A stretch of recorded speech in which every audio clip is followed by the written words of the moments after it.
Well, welcome to the Impactus podcast. I'm Dean Brenton, and we are here to equip you as men for a life of purpose and godly impact. I am so delighted to be sharing this podcast with a good friend of mine. We were actually roommates at one point. His name is Dan Collado. Dan is the academic director of Aboriginal Bible Academy in Napanee, Ontario. Dan and his wife, Belinda, have been serving the Lord in full-time ministry since 93. And initially stepped in faith to live and pastor in a small, isolated, fly-in Indigenous community in Northern Ontario and then in Nunavut. After some 15 years of pastoral ministry, he continued to feel the burden for Indigenous initiatives, and in 2009 became the academic director. Now, just for some context, there are over 1.7 million Indigenous people in our country that are stretched from sea to sea to our northern sea. And there has probably never been a greater need to encourage, empower, and inspire, and to provide training so that Indigenous folks can convert their tremendous potential, their aspirations, their dreams into solid achievement and brighter futures. And that's, Dan, right from your bio. And I had to quote those words because I think they're phenomenal. Your vision, as I read it, is to make it possible for those folks to contribute their gifts to not only their community, but to Canada, to the world. It's a huge vision, but you say we serve a big God. I've got to say a big amen to that. So thank you, my friend, Dan, for joining us today. Well, thank you, Dean, for the invitation. It's good to be here. So tell us a little bit about your backstory, your faith journey. Give us a little bit of who is Dan Collado. Sure. Dan Collado. Yeah. I've really been blessed. I have a wonderful, Christian heritage. I'm a fourth generation believer, Pentecostal. My great grandparents on my mother's side, they came to faith early on in their lives, and it just kind of continued to trickle down from there. My grandfather was a lay preacher for the PAOC. My father was involved in ministry. And I know it was between my grade 12 and here in Ontario, back when I was in school, we still had grade 13. Between grade 12 and 13, I went on a missions trip. And after returning home from a 3.5-week missions trip to Zimbabwe, I remember on the plane ride home, I felt the call of God on my life confirmed. And he didn't reveal a whole lot to me other than I knew that I needed to attend Bible college. And so I entered into Bible college upon graduation in the late 80s, I guess, late 80s. Yeah. 86, I guess. And it's at Bible school, of course, where you and I met. It wasn't until fourth year that we roomed together. That's with, right. What was it, 4 or 5 other guys. So it was a big house. And that was a lot of great memories. But of course, got married. My wife, Belinda, and I, we have 2 boys, and our oldest, he's married. And they have their first child. So I'm a grandfather for the first time. She'll be 2 in January. So she's a year and a half, and it's a wonderful stage that she's in. But my oldest son, Taylor, he's currently on staff at a church pastoring in Pickering, Ontario. Our youngest also has felt the call of God on his life to full-time ministry. He's currently completing his 4th year at the same Bible college that you and I attended, Dean. And I guess really to kind of share a bit of my journey, my personal ministry journey. When I was in school for my Bachelor's of Theology degree, I majored in missions, and I had the designs of being, a missionary overseas somewhere. And because, well, after all, back then, that's what missions meant, was to be overseas. But truly through divinely appointed God moments, my eyes were opened and I was directed to Indigenous ministry here in Canada, which really began in earnest back in 93. So some 28 years ago now. My personal heritage, I'm Indigenous myself. I have Indigenous status from the Bay of Quinte Mohawks in Tyendinaga, which is here in Ontario. It's about 2 hours east of Toronto, right off of the Highway 401. But I never entered into Indigenous ministry because of my heritage.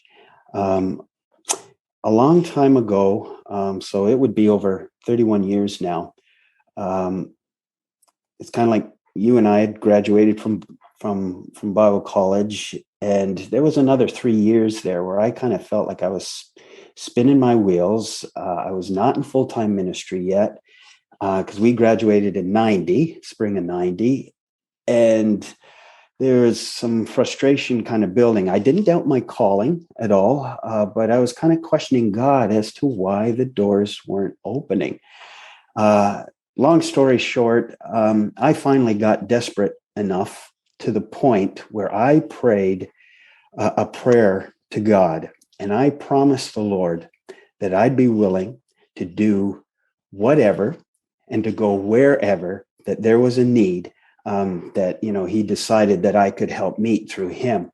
And I don't know how many will be listening to us in this recording, but let me tell your listeners now that you don't do that unless you really mean it, because God will answer that prayer. He certainly did for me.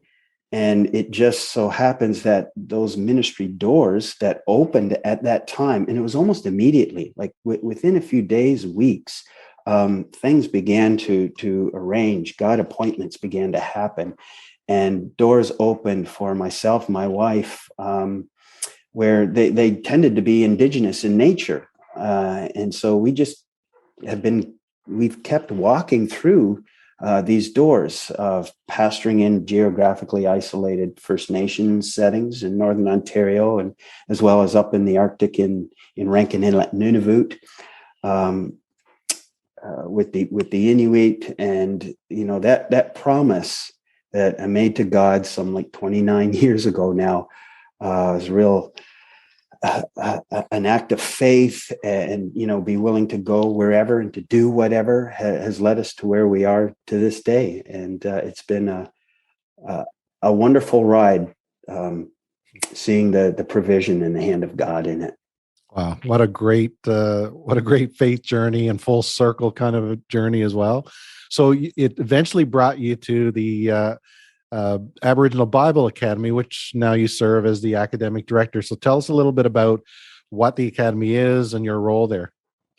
Yeah, well, I've been in this role as the director overseer since 2009, and helping to serve the Indigenous community really through providing quality Bible training, ministry development, ministry resources, and those resources they span the complete spectrum of discipleship. So we're talking from like new believer resources, church lay leadership development, all the way through to like full pastoral recognition and readiness, and our school itself, Aboriginal Bible Academy, or ABA, it can really trace its roots to back in the late 1970s, when a Bible school was built on Tyendinaga, the Mohawk territory.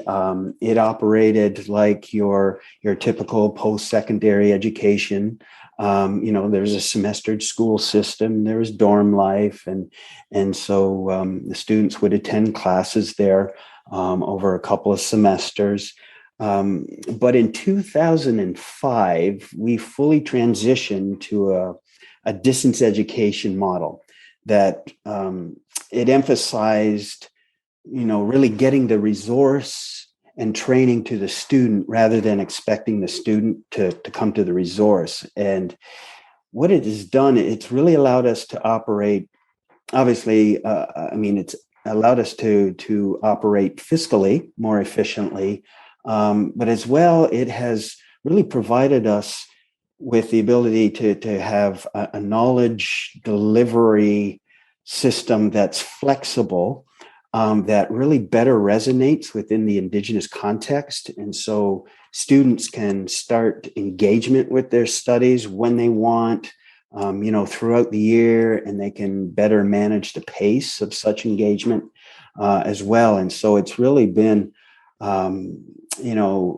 something that we've seen a lot of traction being garnered over the years. And now, I mean, we're upwards to over 90 students, stretched right across the country, from like Northern Labrador all the way to BC, with several points in between, both north and south. And it's been a great journey to be a part of. Slow going in some ways. It's a lot of networking and relationship building, because so much has to be done through distance education type medias. But it has been it's been a journey certainly worth traversing. That's really cool. And so I would naturally assume then those decisions to do more of a distance education model actually helped you when the pandemic came around, because you were already able to deliver ministry, or training uninterrupted in many ways. But we all know that pandemic has affected us all. So how has that affected both you and the academy in what you're doing? Yeah, well, you kind of alluded to it, Dean. I mean, in some ways, there's been very little impact, because, I know personally for myself, I've been working remotely from home and online in some form or another, like for some 12 years now. So the idea of, having to find a space at home and operate through virtual meetings or what have you, wasn't such a steep learning curve for myself, because been doing it since really the summer of 2009. But having said that, with COVID and the restrictions, travel restrictions and gathering restrictions, making personal connections and networking for the ministry has been certainly the challenge, be it for partners and finding supporters for the ministry, or even for the student body. I mean, now, for some of them, those that are studying independently, like a traditional correspondence course, they've been able to not miss a beat. And in some ways, we've actually found a bit of an uptick in traction with our current students, because some of them have found that they've had a little more time on their hands due to the disruption of COVID. They're at home more, and so they've been able to dedicate a little more time to studies. And so for some of them, a lot of them, they've had kind of an accelerated pace of going through their studies. So that's been encouraging, and we've been able to accommodate that. But for others that perhaps were meeting in informal groups or in actual, training centers where they were used to coming together as a body, there in the local setting, wherever they might be it in northern BC or in Ontario or something, there's been a bit of navigating of how to, how to get through, whatever their local restrictions are.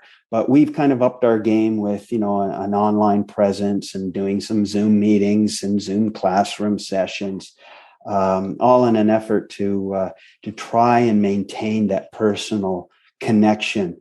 Because, the truth is, before COVID, I was constantly traveling. I'd have my seasons and I'd go across the country, and I would try to get into the places, the churches, the Indigenous communities where our students were, and have that personal connection. And we would have, perhaps weekend or week-long intensives or things of that nature, doing some orientation seminars, concerning, how to engage with scripture and how ABA can help and things of that nature. And there's always, such an added component when you're able to be there in person, and to have to transition and try to do that online now. Certainly in the early days, it was a little difficult because some of the infrastructure there for online learning wasn't in the communities. They might have had, say, internet, but it wasn't, high speed, or not everyone has a computer. Seems like everyone has a phone though. But it's a little hard to kind of be conducting meetings when you're looking at a little screen. And so there's been all of those things that we've had to navigate through, but truly God has been faithful. We've been able to maintain relationships. And so certainly providing that personal touch has been more difficult, but we've managed to maintain and also grow our relationships. That's so great. And I love, 90 students who are participating, training, being discipled, preparing for ministry. Like that's amazing. Now I know you're not only involved in the Aboriginal Bible Academy, you have other involvements, especially in some of your denominational connections. And you've been involved in some reconciliation efforts and things like that. Can you tell us about some of those things that you've been involved in? Sure. Yeah. So as you had alluded to, along with my current full-time role with ABA, I also serve as the Indigenous Canadians coordinator for the PAOC under Mission Canada, which is the fellowship's home missions arm of the PAOC. And now I've been serving as the coordinator just since the fall of 2019. But I've actually been a part of that Indigenous guiding group for the PAOC for a number of years now. And it was back in 2012 at the PAOC's General Conference, which was held in Ottawa at that year. I was part of the Indigenous leadership team, who, along with the PAOC national leadership at that time, we took part in a reconciliation event during the conference. And in that during that event, there was a public, declaration of various sins and offenses committed. There was an asking and a receiving of forgiveness and a mutual promise of working together as equals moving forward. An official statement was actually drafted, and it was presented and read publicly that kind of reflected those realities and that promise and commitment to reconciliation, with a tone of it being ongoing. And so that was signed by representatives of both sides. And then, of course, we had a time of prayer throughout that event. Now, that in particular was a national expression. And but then some of the districts from our fellowship, they then had their own kind of district and regional expressions as well, kind of flowing out of that national umbrella of expression. And so each kind of district or regional local area then determined what was, most fitting for their local realities. But it was truly a beautifully significant moment back then, but it was a moment that was not meant to be left in the past. And so there's, that need for that ongoing journey together. Right. And enter 2021. Yeah, such a difficult year for our First Nations communities with the discoveries at residential schools. And so, what you just shared about it not being just a moment in the past and not, just a ceremony or a nice remembrance becomes real very fast for the work in reconciliation. So how did all of that has transpired this year impacted you personally? Yeah, there was a bit of a spectrum of emotions. Now, the thing is, give you a bit of insight. Like, I do have Indigenous status myself, but personally, I didn't grow up within a typical Indigenous context, nor did I have close family who grew up within the residential school system. So in truth, the impact on me came more so from like my many years of close association with Indigenous brothers and sisters who I've closely worked with and had been in relationship with over the years. And so kind of like having to share their grief has been quite impactful. Now, personally, what has impacted me has been certainly quite the influx of inquiries and questions that I'm kind of by default, because of some of the hats that I wear within our fellowship. I'm needing to field some of these, questions be it from, say, district superintendents or pastors, ministry leaders, congregation members who are asking, like, what can we do? What do we need to know about the Indigenous narrative in order to move forward? And it's been encouraging to hear those inquiries. It has really opened the door to some great conversations, for some great dialogue. There's certainly been an uptake, in interest in knowing more about the Indigenous context. But I know as this, the Kamloops tragedy unfolded at the end of May, and a number of things that were leading into June that I was involved with the Indigenous guiding group that I helped chair. We'd already arranged that we were having an Indigenous prayer for Canadian Indigenous Peoples Day on June 21st. We were having a time of prayer already there at that time. And then this just kind of added an extra layer on top of that, and fielding questions at the same time, trying to logistically pull all the parts together to be able to produce what we did on the 21st of June. And, it's nearing the end. I knew that I was coming close to the holidays at the end of June. And I remember I was really, really tired. June was a difficult month with getting, so much news kind of pouring out, and people were just kind of, asking heartfelt questions. What can we do? What does the church, what should the church be saying? And so working with the fellowship of how to respond, so there was, it was taxing because, it was grief laden material, stories and narrative that we were having to deal with, and there needed to be sensitivity, because some were very, struggling through such hurt. It was opening up, old wounds. Others were finding out for the first time. And so you're having to navigate, kind of both sides of where people were coming from. And so, there was a significant impact. No doubt.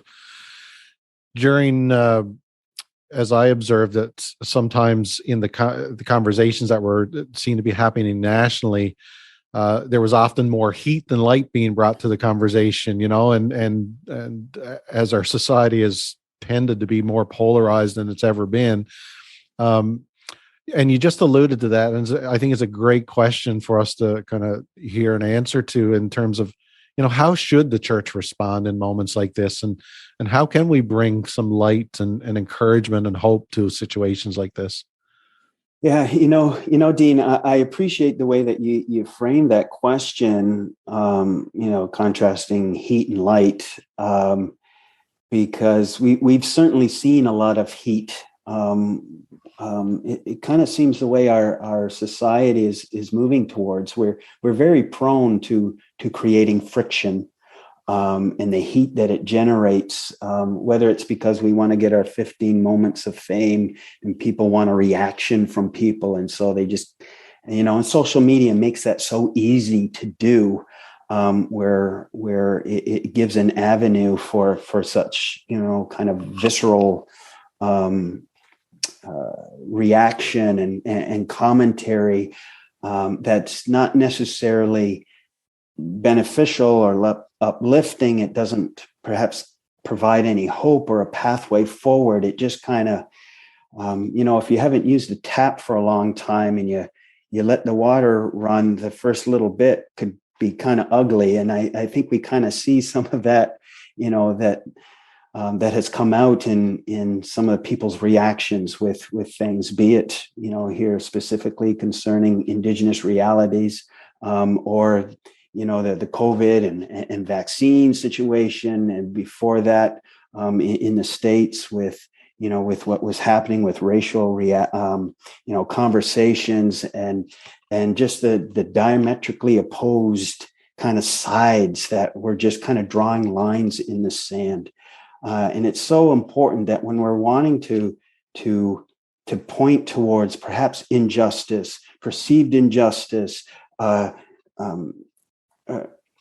to recognize tragedy, and to put it into perspective, how easy it is to just light a match and burn it all down and create that heat instead of the light, and to offer some illumination. And so for the church, for the Christian community, I really think succinctly, it's going to take two things.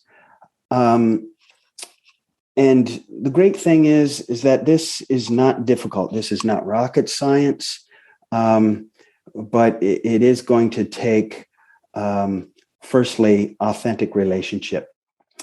The great news is you don't need to be Indigenous to minister effectively within an Indigenous context. You really don't. I mean, certainly having, some Indigenous connection, I mean, it gives you some street cred, if you will, to use an urban slang. But, it's Teddy Roosevelt, American president back in the early 1900s. He coined the phrase that people don't care what you know until people know how much you care. And so within the Indigenous context, the church's attempts at relationship, at reconciliation, they cannot be seen as simply a matter of a transaction, right? Our relational attempts cannot simply be of a transactional manner. This idea of, okay, well, I ask for forgiveness and you give me forgiveness, or vice versa, equals, oh, we're good now.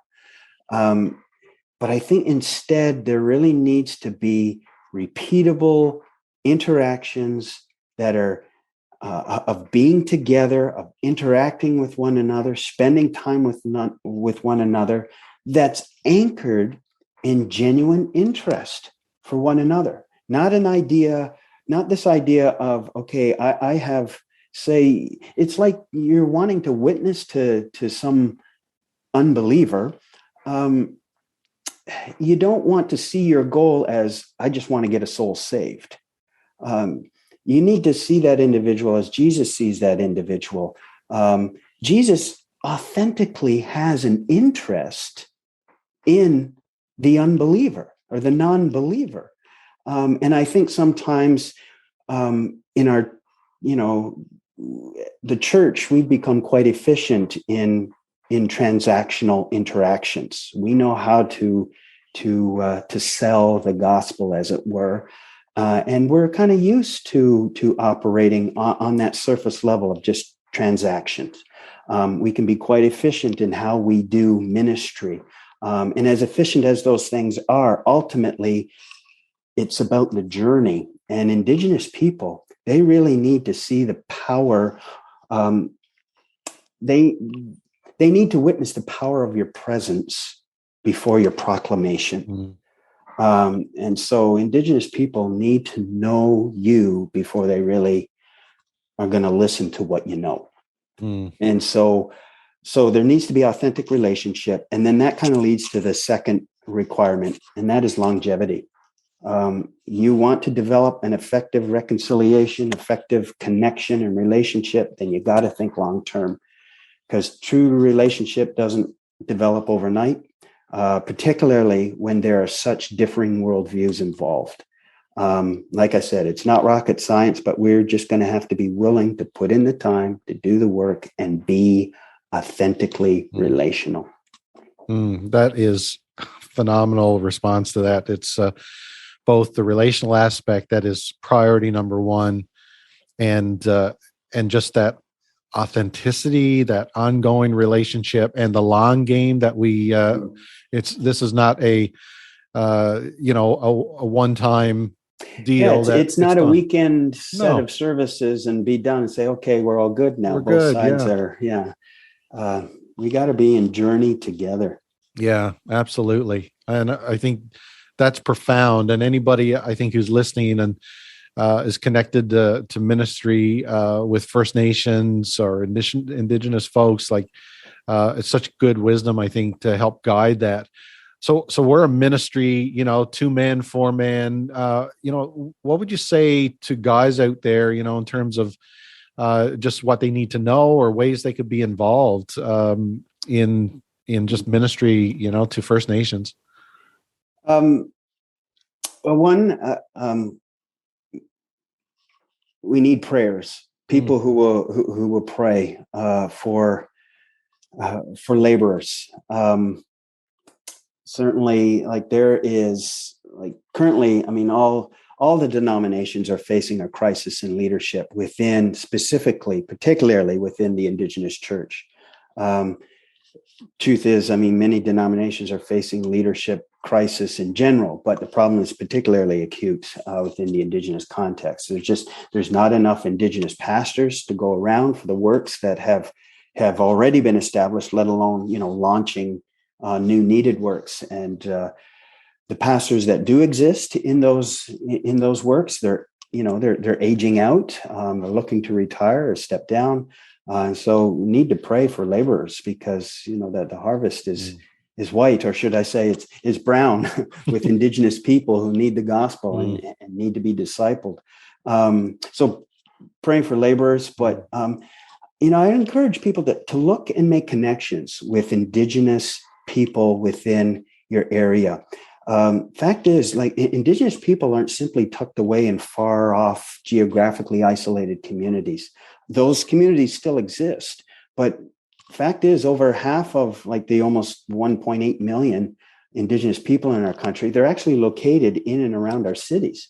And so you might be surprised at how prolific the number of Indigenous people are that are near you in your urban centers. And so look to engage with them.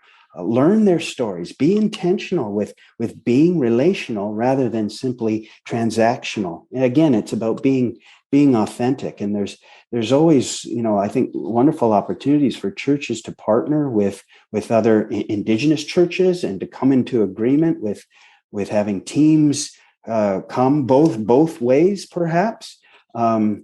Be it ministry teams going up, or work teams if there's need of that, but just begin to establish relationship with Indigenous churches and church to church, and that just helps to grow some organic relationship among its members. That's really good. Just build relationship, pray, and look for opportunities to serve. And as you articulated, with almost 1.8 million Indigenous people in Canada, that opportunity is endless, just completely endless. I love the scriptures. I love the Gospels where Jesus models for us to go to the other, like to be comfortable, to go beyond our boundaries of our cultural boundaries, our social boundaries, and talk and relate and get to know and reach people who sometimes are not like us or have a different experience than us. And I think there's such a wonderful opportunity in a nation like Canada that is so multicultural, but still has such a deep-rooted community of First Nations that is such a beautiful opportunity for the church to be involved and for guys out there to look for opportunities.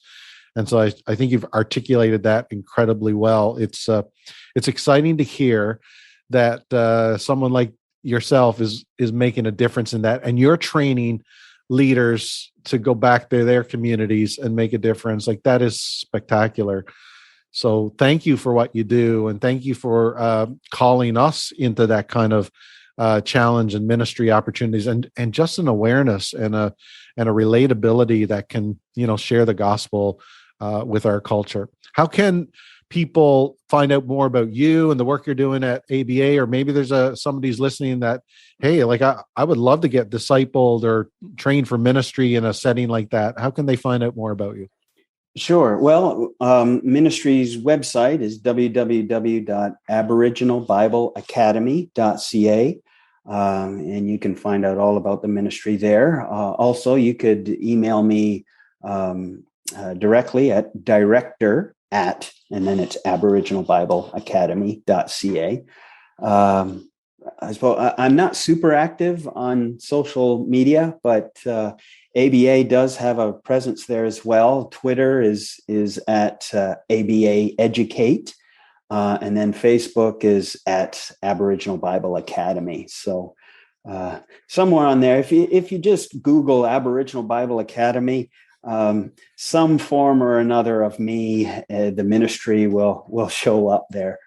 Fantastic. And I encourage anybody to check it out. And if you're interested in being a student, I'm sure you'd take more students. And And the thing is, our material is not culture specific. So although we've kind of marketed ourselves as a ministry to the Indigenous community, anyone can take these studies. And so that's cool. Yeah, they're open up. We actually have individuals who are Filipino, Spanish, African, Tamil that have been taking these studies as well. So we kind of have an international feel along with that First Nations and Indigenous feel. That's really cool. And that's great to know. So if you're interested, check out Aboriginal Bible Academy. And lastly, just a reminder to everybody, be praying for not only the Academy, definitely be praying for the Academy and Dan's leadership, but be praying for our First Nations communities, and see if God's inviting you to answer your own prayers by building some bridges. Mm-hmm. And so thanks, Dan, for spending some time with us today. It is great to be back with a former roommate, and really great sharing with you today. So God bless you. All right. Thank you, Dean. Thank you. God bless. Thanks for listening to the Impactus podcast.